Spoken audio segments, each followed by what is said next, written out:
நன்றா தெரியும். புரட்சி தலைவி அம்மா அவர்கள் மறைந்த பிறகு இவ்வளவு பிரச்சனை சந்திச்சோம்.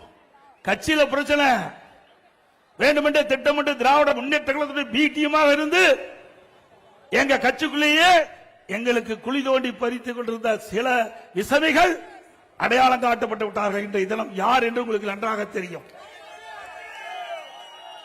இன்றைக்கு மக்கள் ஆதரவோடு கழக நிர்வாகிகள் தொண்டர் ஆதரவோடு அதையும் முறியடித்து 4 ஆண்டு 2 மாத காலம் சிறப்பான ஆட்சி கொடுத்தோம்.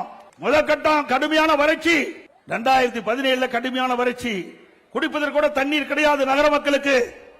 அந்த காலகட்டத்தில் கூட தடையில்லாம மக்களுக்கு பாதுகாக்கப்பட்ட தண்ணீரை கொடுத்த அரசாங்கம் அண்ணா திமுக அரசாங்கம். அடுத்தது டெல்டா மாவட்டத்தில் ஒரு 5-6 மாவட்டங்கள் கடுமையான புயலால், கஜா புயலால் அந்த மாவட்டம் முழுவதும் மிகப்பெரிய சேதத்துக்கு ஆளாக்கப்பட்டது. அங்க இருக்கின்ற பயிர்கள் கனமழையால் சேதமடைந்தது. மக்களுடைய உடைமைகள் அந்த புயலால் சேதமடைந்தது. அதை சரி செய்தோம். அதற்கு பிறகு கொரோனா. உங்களுக்கு எப்படிப்பட்ட காலம் தெரியும். இந்த வீதியில யாருமே நடமாடல. ஓராண்டு 11 மாத காலம் மக்கள் வீட்டிலேயே இருந்தார்கள். அப்படி கொரோனா காலம்.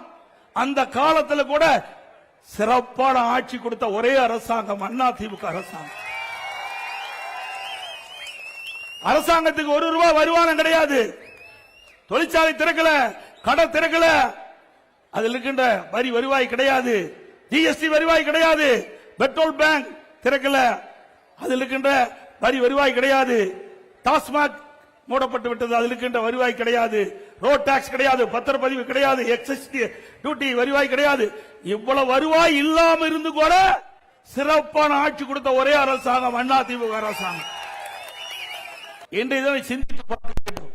அப்ப விலைவாசி உயர்ல மக்கள் பாதிக்கப்படாம பாத்துக்கிட்டோம். இன்றைக்கு ஏழை மக்கள் வேலை கிடையாது, தொழிற்சாலை இல்லாத காலத்தில் வேலை வாய்ப்பு இல்ல.